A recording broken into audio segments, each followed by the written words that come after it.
Welcome to some very famous people you've never really heard of.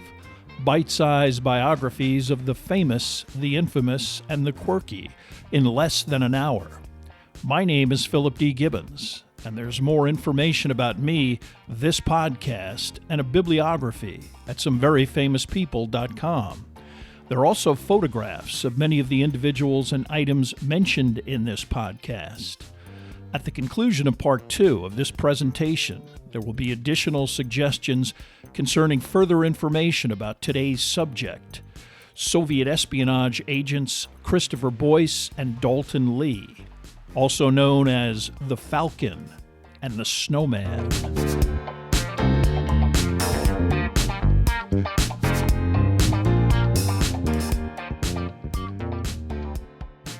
Now let's continue with our story about the Falcon and the Snowman.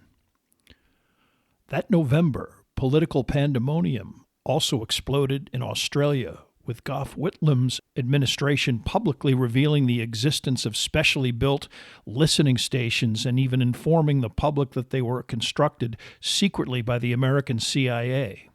Whitlam, whose government was already in jeopardy, may have been exploiting this bombshell to provoke public outrage at his political opposition. He also alleged accurately that the CIA had funded Australian opposition groups and intervention into the country's internal politics.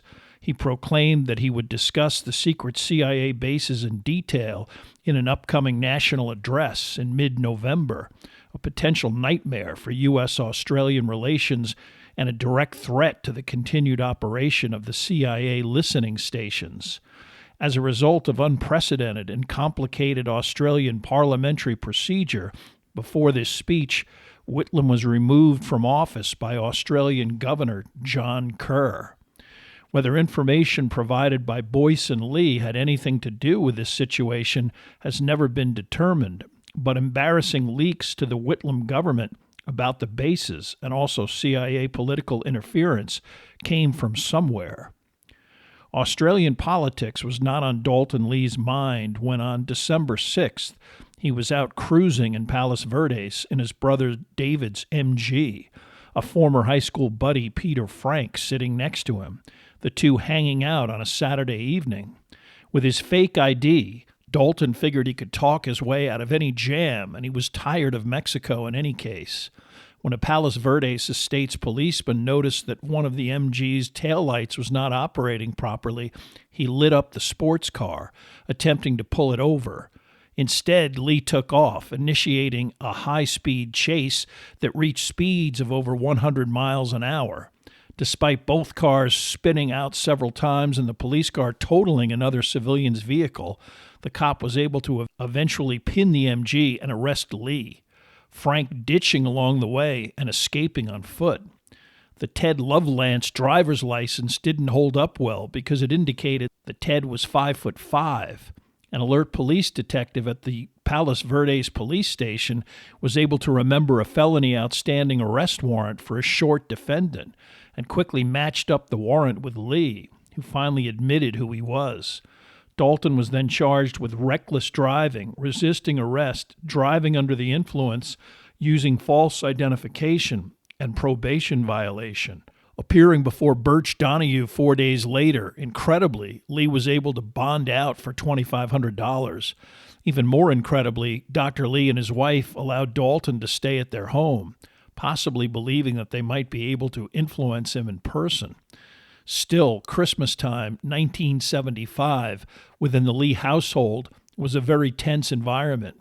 Luckily for Dalton, the Russians reached out through a postcard system set up to send a coded message summoning Lee to Mexico City. Lee dutifully flew there on December 29th. Although he had very little of substance to offer, Lee was his con man best. He advised his handlers that as the meeting had been scheduled on such short notice during the holidays, he had little more than some already outdated cipher cards. But he assured the Soviets that it was only a matter of time before he got the specific information they had requested, and he agreed to go to Vienna at a future date. The colonel bought it, in gratitude, paid out $5,000 in cash and some expensive brandy, which the two then drank. Lee, figuring it would allow even more time to put off providing other perhaps unobtainable information, drunkenly gave Muzankov Christopher Boyce's full name. Although he returned to California with plenty of cash, Lee also had a hearing on January 7th dealing with his recent driving arrest, as well as the previous drug charges that were refiled by the detective who Lee manipulated into letting him go as a potential informant. Once again, his attorney proved to be quite talented. Lee's drug bust was thrown out based on the entire search being improper, and the judge agreed to allow Lee's attorney to submit a psychiatric profile of Lee to determine if rehabilitation was possible without incarceration.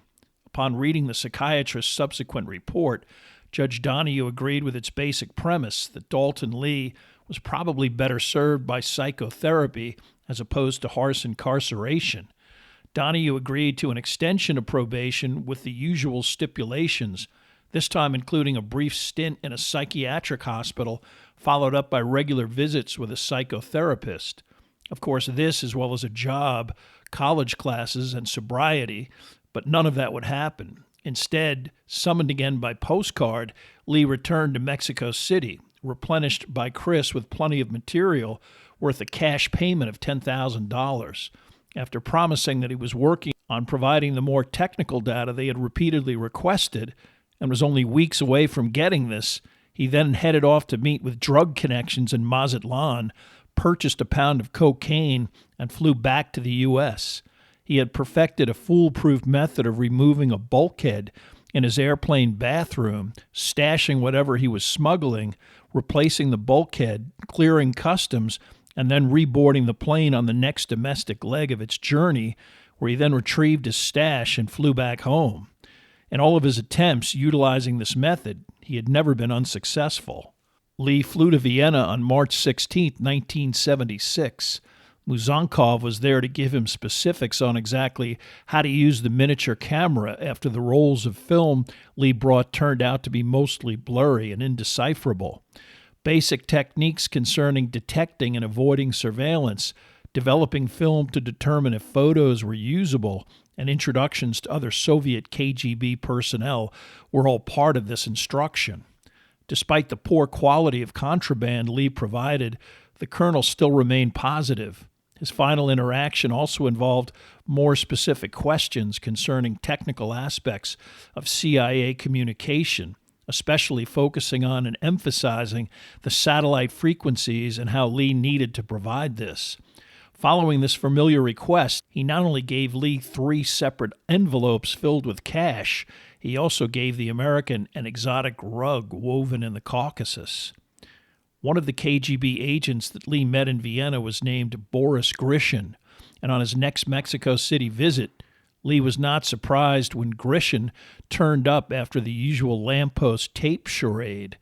The colonel was allegedly back in the USSR, his visa having expired. Following the usual dinner, they were conveyed by limousine to the Soviet embassy, Lee providing a very valuable cache of documents, including a month of ciphers and specific message cables between Langley, TRW, and the Australian listening sites. But, both drunk and covertly ingesting cocaine, he began to get more arrogant, demanding $50,000 for the materials.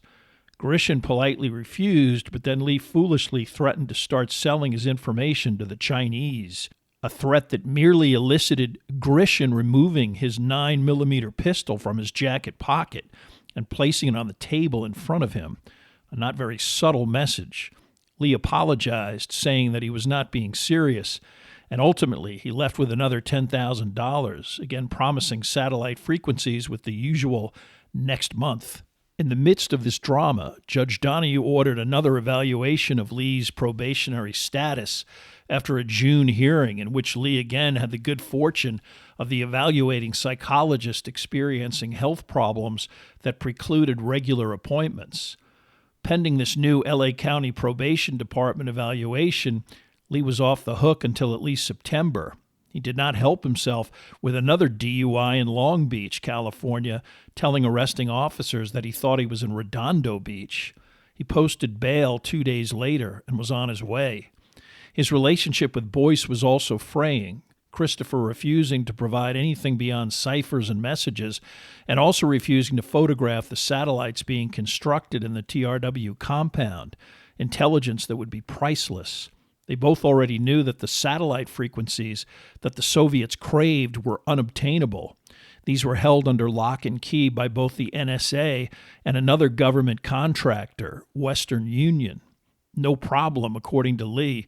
We can just keep the scam going by continuing to tell the Russians that we're working on the frequencies and string them along as possible. Unfortunately for Dalton Lee, not only were the Soviets becoming tired of his clear lack of professionalism and unstable behavior, Christopher Boyce had confirmed that Lee had lied about how much he had collected in cash. Dalton claimed that he had only gotten $15,000. In actuality, he had received $60,000, spending most of that on unproductive drug deals or on his own now costly and pronounced heroin habit. Boyce now considered Lee to be a dangerous liability and resolved to begin dealing with the Russians directly, as they had finally established a direct link. Lee was not unaware of Boyce's increasing hostility. In fact, he felt compelled to tell Boyce that if he tried to ace him out of the operation, Dalton would tell his father everything, a not idle threat, as Boyce Sr. might even feel obligated, as an ex-FBI agent, to turn them both in. Boyce responded with a threat of his own, stating that his father would probably shoot Lee if he didn't first. But there was deep tension in the relationship, especially when Boyce insisted on traveling with Lee to Mexico City and a face-to-face meeting with their Soviet contacts.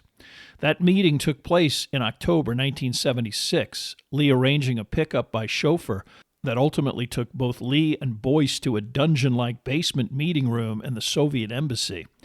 Initially, Boris Grishin was upbeat and drinking toast to Boyce as a great asset. Unfortunately, Boris devoted less and less attention to Dalton Lee, especially after Boyce told Grishin point blank that he had zero possibility of ever getting the frequencies stored by Western Union, even explaining specifically why this was impossible. Grishin first insisted that Lee had guaranteed that the frequencies were obtainable and had been paid a great deal of money based on this premise, but quickly changed the topic, asking Boyce to provide more information on his colleagues and additional names of important associates at TRW. Boyce gradually answered these questions, Grishin frequently leaving them in the basement under the observation of Karpov, who focused mostly on a television set tuned to Western programming. Practically shunted aside, Dalton Lee focused on the omnipresent table of vodka and French wines. Finally, after Grishin returned from what was probably a consultation with other agents, Lee began to angrily berate him about a previous promise to buy Lee a condo in Puerto Vallarta. At first, Grishin ignored him, but when Lee got even drunker and angrily more persistent, Grishin began yelling back at him that he was an amateur that could not deliver on his promises. Lee got even drunker to the extent that he needed to use the bathroom. When he was gone, Christopher Boyce told Grishin that Lee was a heroin addict who had threatened to denounce both of them to Boyce's father, who as an ex-agent would go immediately to the FBI. Before Lee returned, the KGB agent and Boyce both agreed that Dalton needed to be cut out of the operation entirely. Grishin then made a suggestion that Boyce ultimately realized was probably a standard step in espionage recruiting. The agent suggested that Boyce quit his job, enroll in a university, and get his degree, with the ultimate intent of eventual employment in the CIA or State Department. He added that the Russian government would pay for everything, including grad school. Left unsaid was the obvious payback, a ready-made mole now employed by a U.S. security agency employee providing valuable espionage. Thinking that he couldn't exactly reject the offer while stuck in the bowels of the Soviet embassy, Boyce mulled over the idea and then agreed, a response that delighted the now intoxicated Grishin. They drank a few more toasts, and then Grishin gave separate payments to the two of them, $5,000 to Boyce and $1,000 to Lee. Boyce also made Lee pay their entire Holiday Inn hotel bill, especially after Lee admitted that he had received more cash than he had split up between them. Boyce went back to Los Angeles. Lee headed towards Mazatlan with no particular plan in mind. Lee may have already heard that Judge Donahue, after receiving another report, not from Lee's psychiatrist, but from the L.A. Sheriff's Department, outlining Lee's new DUI, lack of attendance at any college course of study or job, and avoidance of any contact with any probation officers, had scheduled another hearing to discuss continuation of Lee's parole. In Mexico, Lee did not appear, and the judge then revoked his parole and issued an arrest warrant. Still, Lee continued to stay at his parents' house, successfully avoiding law enforcement. Boyce actually did apply to the University of California at Riverside, tailoring his application to an interest in ultimately obtaining appointment within either the intelligence community or foreign service. Accepted in late fall, he gave his notice to TRW, effective in mid-December. Before leaving, he snuck out a large file concerning the Pyramider Project, a proposed satellite system to be used via operatives worldwide to interact directly and also exchange information and intelligence in a manner that would replace centralized outposts. The project was as yet unfunded, and the files were stored in an unsecured cabinet in the Black Vault, but labeled top secret, and he figured he could make some money providing it to the Soviet embassy. He decided he could use Dalton one more time to actually make the delivery. By then, unbeknownst to Boyce, the Russians had made their own decisions about Dalton Lee. Predictably, after hanging out at several tourist resorts in Mazatlan, where he bragged to fellow Americans of drug deals and espionage, he ran out of money. He then immediately proceeded to Mexico City, and arriving on November 2nd, he placed the appropriate X marks on the requisite light poles. But no Russians showed up at the appropriate rendezvous points. No matter, Lee figured, he would just take some ciphers and info he always withheld for such an occasion and march into the Soviet embassy unannounced, despite being told repeatedly never to do this. Waiting for the embassy gate to open to admit an automobile, he proceeded to the guard post and demanded to see Boris Grishin. Once inside, Lee claimed to have valuable intel, but Grishin cut him off. He told him that whatever he had was of no value and that he was a fool for repeatedly disobeying orders not to approach the embassy directly. Lee became angry and started yelling, but Grishin was in no mood, and with the help of two burly KGB chauffeurs, quickly dragged Lee into a limousine. Karpov forced Lee to lie on the floor of the automobile while the other chauffeur roared out of the embassy garage, Grishin sending them on their way. After 15 minutes, the limousine slowed but did not stop, Karpov opening the nearest car door and shoving Lee out into the street without a word of any kind. If the Russians were trying to send a not-so-subtle message, Lee certainly didn't get it. He agreed to serve as a courier for the Pyramider information, helping Boyce in early December to photograph the entire cache of documents. He made no mention of his most recent Mexico City interaction with the Russians, again his con man instincts getting in the way of any acknowledgement of reality. Christopher Boyce then moved to the Riverside area, renting a rural cottage where he spent much of his time leading up to the beginning of classes with his latest trained falcon named Mr. Pips, the bird so docile when not hunting that it lived in Boyce's dwelling. He had already arranged for what he thought might be a last payday, telling Lee that he should take the Pyramider documents to Mexico. Of course, he had no knowledge of Lee's latest fiasco with Grishin and the fact that Lee had been recently arrested as a passenger in a car in Palos Verdes, the cop running a warrant check on all of the vehicle's inhabitants and finding Lee's September warrant. Incredibly, Judge Donahue still allowed Lee to bail out for $2,500, but set January 20th as the next hearing date to discuss the entire docket of charges pending against Lee, dating all of the way back to his 1971 probation suspension, still outstanding after 6 years. And so it was that on the morning of January 6, 1977, Dalton Lee found himself walking along the sidewalk in front of the Soviet embassy, attempting to again gain the attention of those inside. Finally, his luck ran out, attracting the attention of a Mexican policeman who first detained and then arrested him. When Mexican police tortured him into revealing what he was actually up to, he was deported and detained by the FBI. Having revealed that Christopher Boyce was involved in the scheme as well, Boyce was also quickly arrested, both indicted on numerous federal charges of espionage. Although both men almost dodged a bullet when the CIA and federal government considered dropping the charges to avoid revealing sensitive information, Boyce and Lee were both eventually convicted. Much of Boyce's idealistic perspectives and motivation were presented at trial. It might have been the reason he was given 40 years in lieu of a life sentence.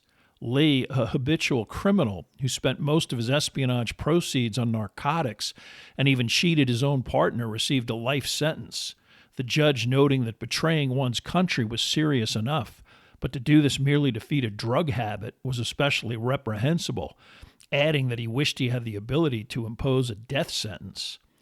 Both men were eventually conveyed to a federal prison in Lompoc, California.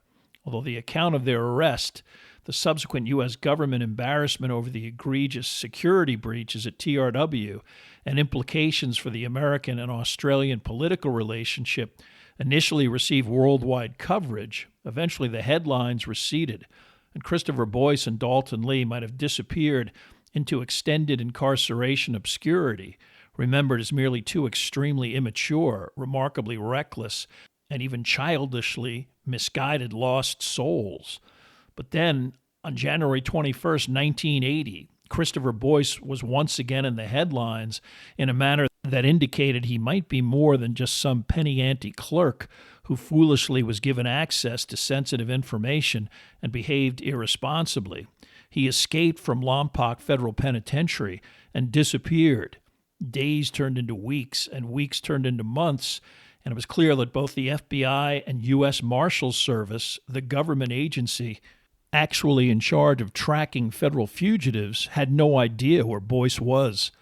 To members of Congress who were still angry about the lax security surrounding Boyce's espionage, this failure reflected poorly on especially the Marshals Service, an agency that many felt was antiquated and superfluous to begin with.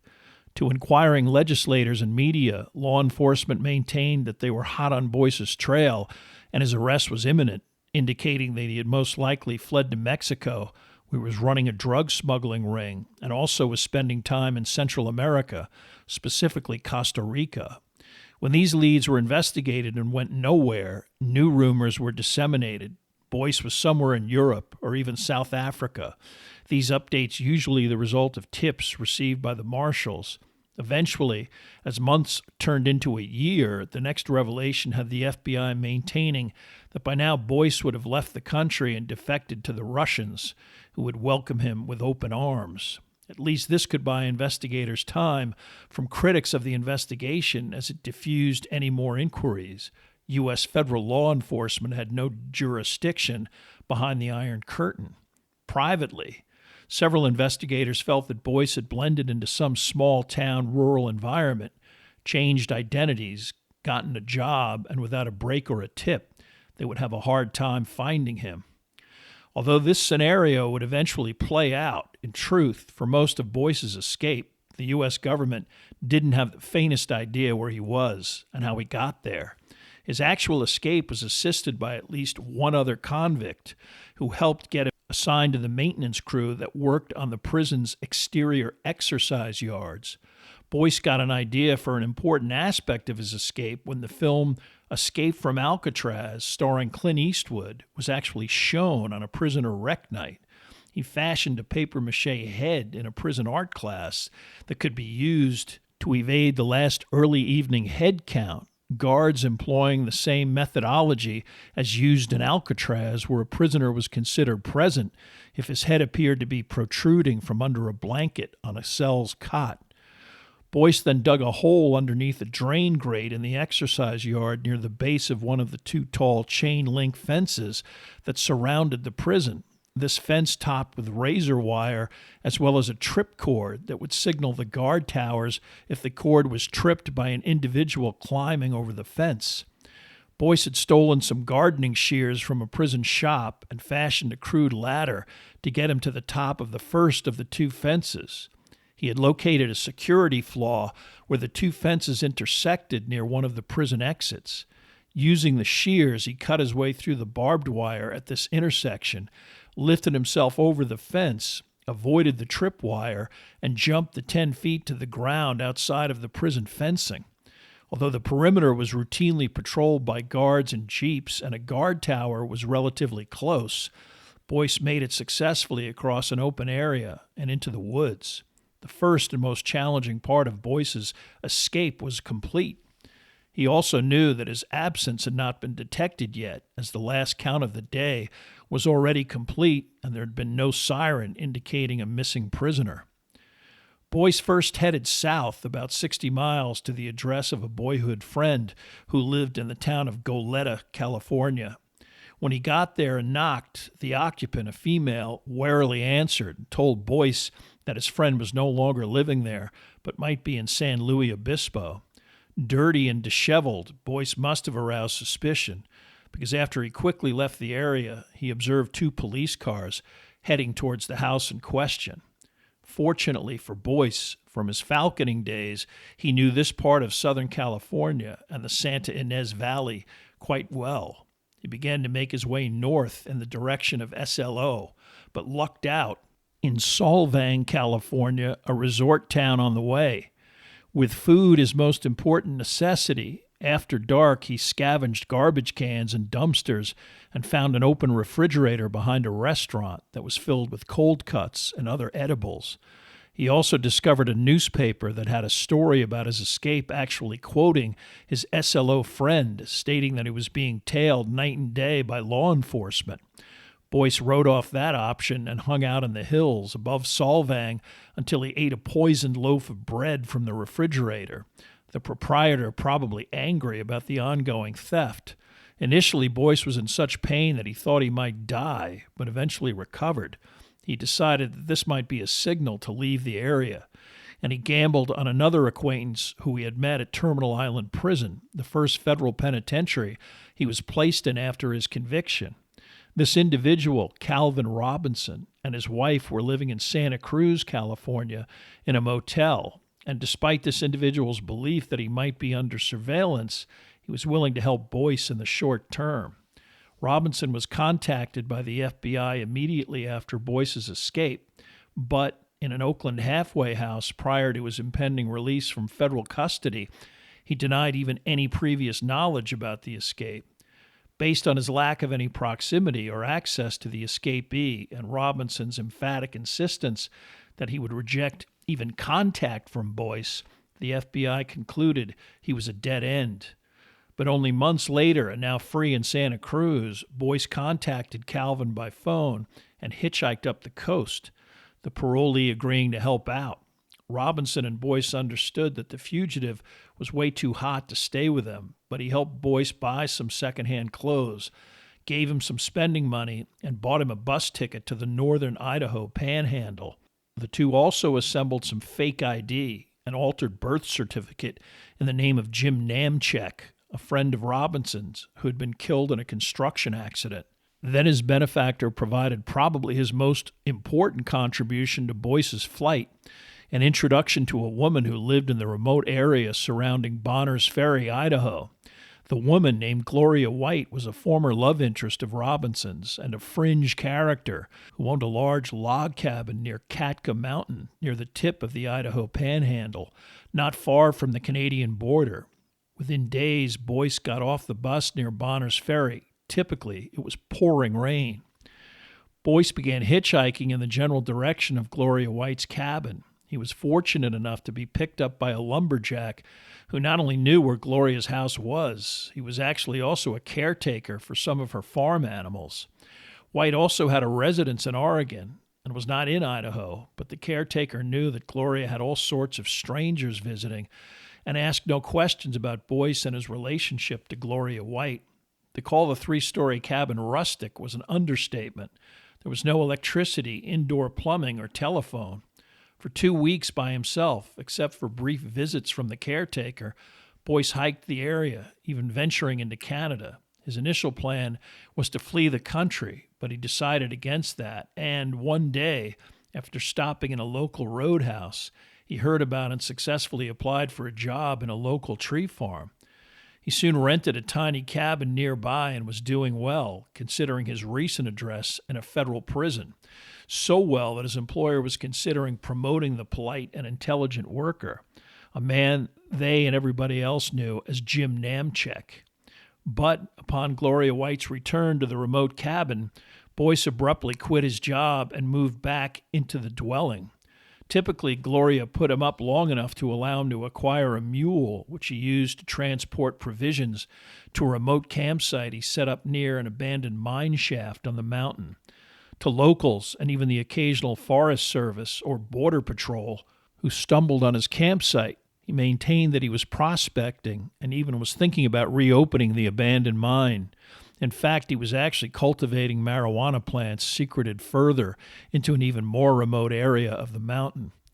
To those he came in contact with, the now bearded individual dragging a mule up the side of the mountain stocked with food and water was just another eccentric in a region filled with oddballs.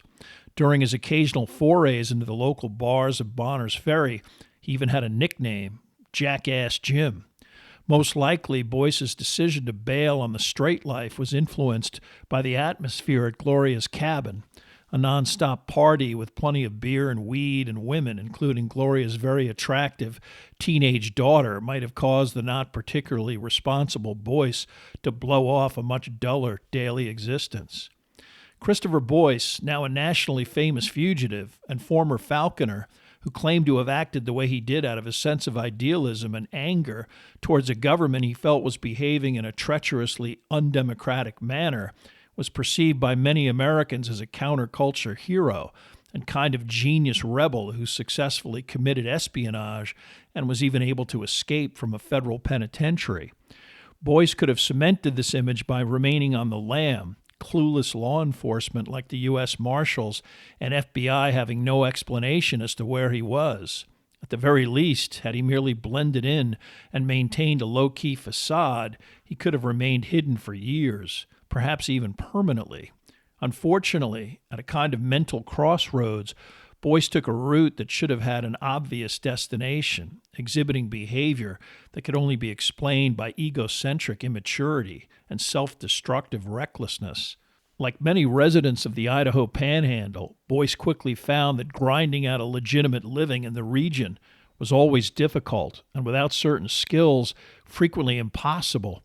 In his early 20s, having come from an affluent background, and until recently having access to sizable amounts of ready cash, such a meager existence was something that Boyce would find both unfamiliar and demeaning.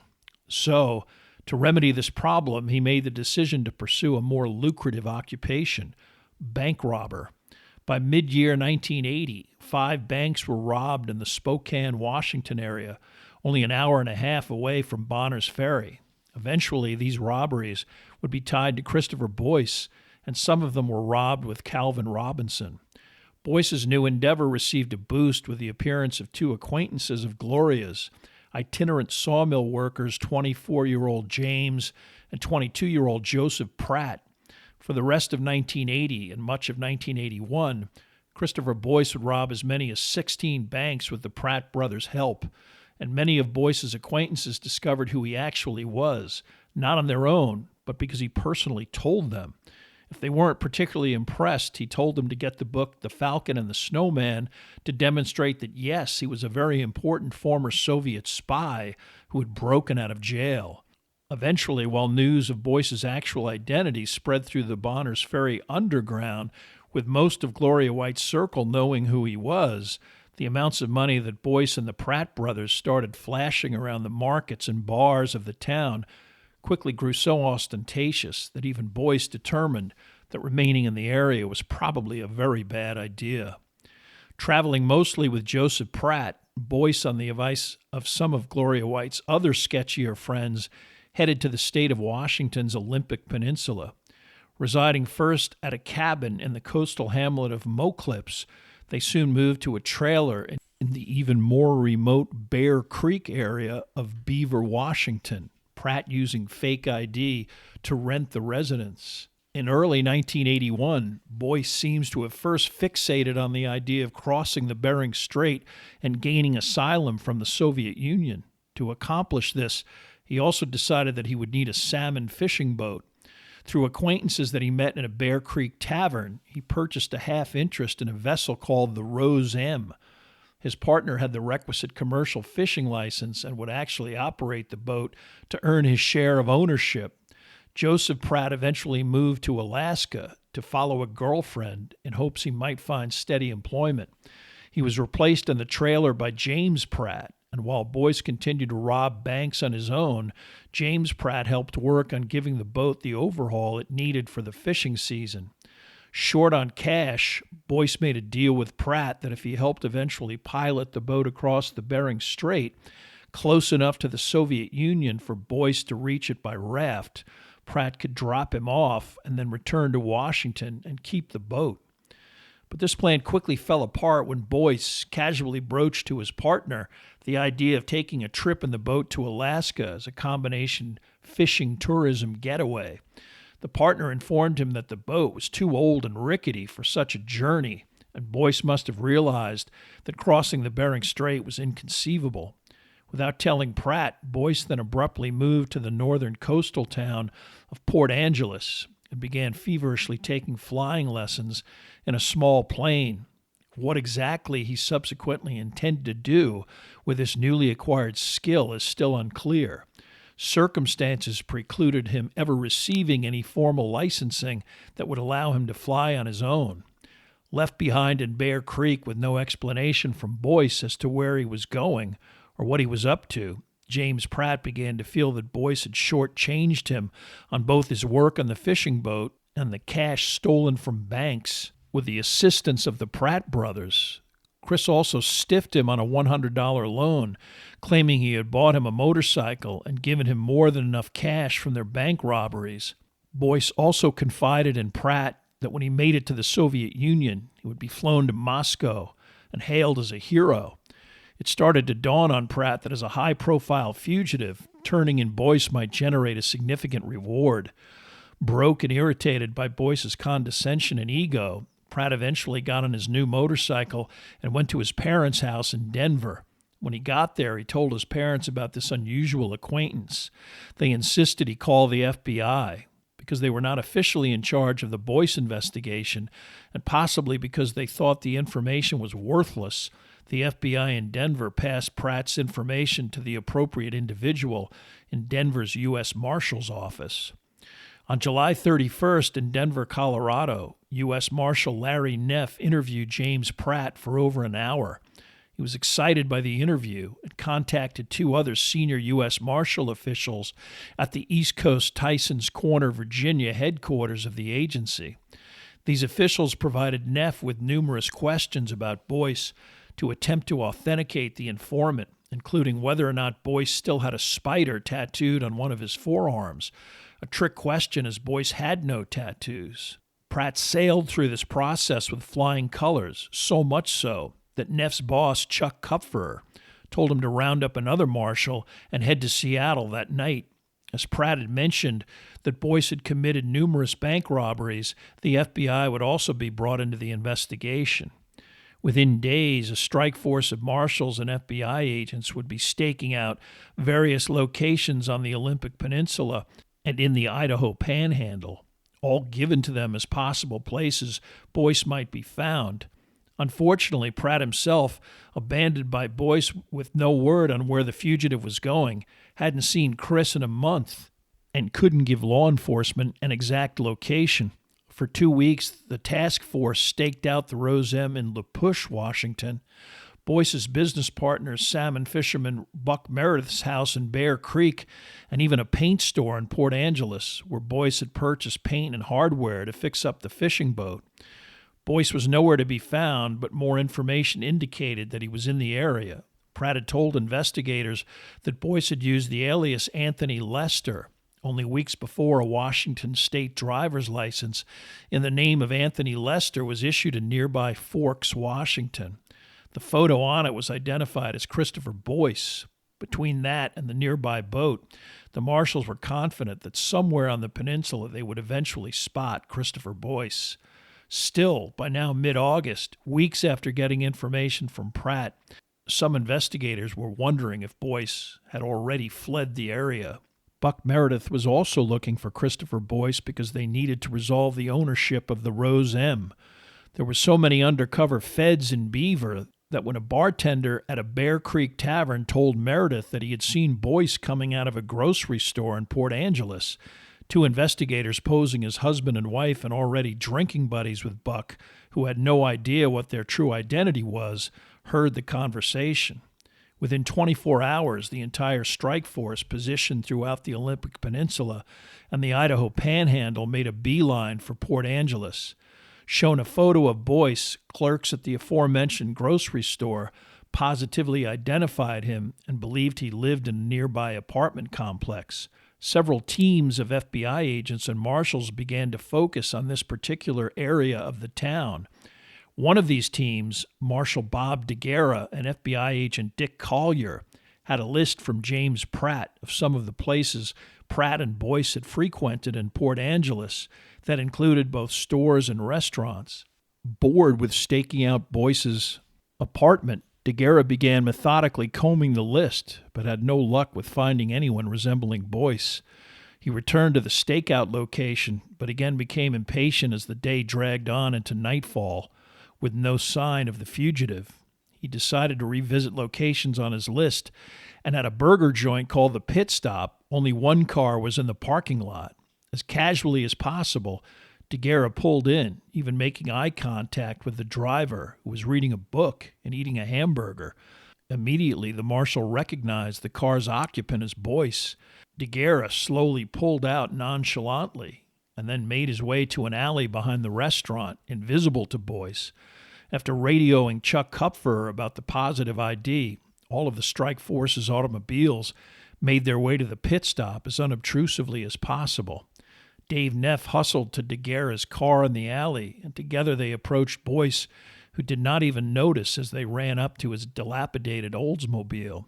Neff stuck his service revolver through the car's left front window. DeGuerra leaned into the right window with his pistol and placed it in the vicinity of Boyce's head as well. Somewhat dramatically, Neff told Boyce to drop the hamburger. As other agents came running up to the scene, Boyce was removed from the car and handcuffed. Eventually, Chuck Kupfer walked over to Boyce and said, "Hello, Chris," half wondering if the fugitive would deny his identity. Boyce responded by saying, "Nobody has called me that in a long time." On April 30th, 1982, Christopher Boyce pled guilty to robbing 5 banks, although the exact number of robberies most likely exceeds 20. On top of the 40-year sentence he was already serving for espionage, he received the mandatory minimum of 25 years for bank robbery and 3 additional years for the escape, for a total of 68 years. Credited with the 3 years he had already served, he was looking at least several decades before he could even be considered for parole. Calvin Robinson and Gloria White were also arrested for conspiracy and harboring a federal fugitive, but Robinson's case was dismissed when a judge ruled that his then ex-wife's incriminating testimony was inadmissible due to matrimonial privilege. Gloria White was convicted and served 5 years in prison. The Pratt brothers received $25,000 in government compensation and immunity in exchange for their cooperation in the Boyce case. Calvin Robinson's luck ran out in 1988 when he and some relatives were arrested in San Francisco Bay while using Robinson's tugboat to haul a barge containing 56 tons of hashish and marijuana in an attempt to smuggle the drugs into the port. One of the largest drug seizures in U.S. law enforcement history, he received a life sentence. Jim and Joe Pratt also got a lengthy prison sentence after a botched 1989 home invasion robbery led to the murder of a Forest Service ranger involved in the brothers' eventual capture. Christopher Boyce's return to incarceration was anything but uneventful. Initially sent to the notorious Leavenworth Penitentiary, Boyce gave an interview to an Australian version of 60 Minutes. Shortly afterward, he was attacked by members of the Aryan Brotherhood and seriously beaten. This prompted his assignment to the isolation unit at the federal penitentiary in Marion, Illinois, considered at the time the most restrictive in the U.S. prison system. Boyce confined to his cell for 24 hours a day. In 1985, Boyce testified in person in Washington, D.C., before a Senate subcommittee investigating U.S. government issuance of security clearances. His testimony concerning the lax attitudes of TRW and the clearance processes themselves considered crucial. U.S. Senators William Cohn and Sam Nunn eventually interceded on Boyce's behalf to allow his access to a specially built recreation area for an hour a day. And in 1988, ultimately a transfer to a less onerous prison facility in Minnesota known as Oak Park Heights. For 10 years, Boyce enjoyed a relatively stable incarceration, even occasionally writing op-ed articles for the Minneapolis Star-Tribune. However, one of these submissions about the ability of a fellow prisoner, serial killer Craig Dennis Bjork, to continue to kill behind bars with impunity was deemed embarrassing to prison officials who in March of 1998 abruptly shipped Boyce to the newly built notorious Supermax prison in Florence, Colorado, also known as the Alcatraz of the Rockies, and repository for the likes of Ted the Unabomber Kaczynski, 9/11 conspirator Zacarias Moussaoui, and Boston Marathon bomber Dzhokhar Tsarnaev, among other notoriously high-profile federal inmates. Once again, in extreme isolation, his long-term situation appeared to be quite bleak. Ironically, by 1998, mostly as a result of the remarkable efforts of one individual, Andrew Dalton Lee was paroled from jail. This individual, Kathleen Kate Mills, was an activist who worked on behalf of nonviolent offenders. She found out about Boyce and Lee after reading the book The Falcon and the Snowman. Believing that Dalton Lee's life sentence was unfair, she reached out to Lee in the early 80s, offering to help with his case and eventual request for parole. It would take the better part of 2 decades, her tireless efforts, a spotless prison record on Lee's part, in which he became the first incarcerated federal prisoner ever to obtain certification as a dental technician, and the unprecedented intervention of the federal judge who sentenced both Boyce and Lee, Robert Kelleher. Judge Kelleher, who initially publicly expressed his desire to sentence Lee to death if that punishment was legally permissible, wrote directly to the Federal Parole Commission after Kate Mills sent him information about Lee's rehabilitation. This letter was critical to Lee's eventual release. Because Lee's parole efforts required Kate Mills to interact with Christopher Boyce, she eventually became involved in his prison treatment and parole process as well. In his case, a 1997 memo from a Russian security agency that she acquired that stated that what Boyce and Lee had sold to the Soviet Union was so worthless that there was not even a file in current Russian archives proved critical, especially after an initial grant of parole for Boyce by a regional parole board was rejected by the more senior U.S. Parole Commission. Mills was able to successfully appeal this rejection, and March 15, 2003, was designated as Boyce's eventual parole date. Mills was also able to secure a transfer from Florence to a less onerous facility in Sheridan, Oregon.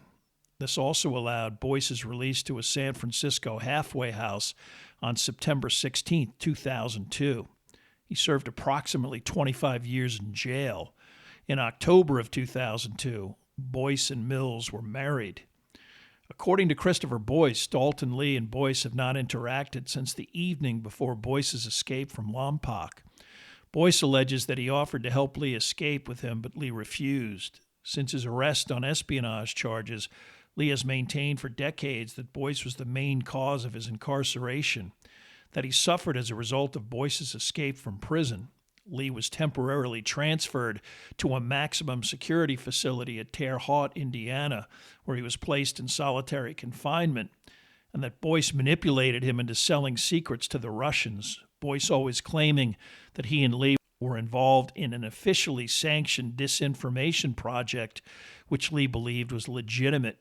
Although remorseful about involving his friend in such an eventually self-destructive endeavor, Boyce maintains that Lee was fully aware that their behavior was criminal and even agreed to willfully supply worthless material to the Soviets in exchange for cash used to subsidize both his drug Habit and drug dealing. Kate Mills' Boyce seems to have had a falling out with Dalton Lee, possibly over his attempt to finance her subsequent San Francisco restaurant project with an associate involved in laundering money from narcotics sales. She has not interacted with Lee since 1999. During her efforts on behalf of both Lee and Boyce, she was diagnosed with both breast and brain cancer, a condition that made her efforts on behalf of both defendants even more remarkable. In 2014, Kate and Christopher Boyce self-published a book discussing what happened following Boyce's arrest and the details of Boyce and Lee's incarceration and parole. In interviews following this book's release, Boyce maintained that his flight lessons in Washington state were to eventually facilitate flying a helicopter into Lompoc Penitentiary in an attempt to enable Dalton Lee's escape. Most likely, this is a fanciful rationalization for Boyce's actual intention and more in line with his own justifications. Federal investigators searching Boyce's Port Angeles apartment found charts and maps that indicated that Boyce was probably intending on flying to the Soviet Union. Perhaps over time, Boyce realized that his public image as the rebellious, idealistic, anti-establishment master falconer might suffer if he was also perceived as a potential stateless traitor and Cold War defector to a communist country. Although Dalton Lee was employed briefly as a personal assistant to Sean Penn, who played Lee in the Hollywood adaptation of The Falcon and the Snowman, this employment lasted about a year. Lee lives quietly in Southern California, his current occupation unknown. Christopher and Kate Boyce eventually moved to Central Oregon. Other than interviews given following his book's release, Christopher Boyce also lives mostly out of the public eye. However, he does comment fairly regularly on his book-related Facebook page, posting photos of his falcons, brief political comments, and an annual unrequited birthday greeting to Andrew Dalton Lee.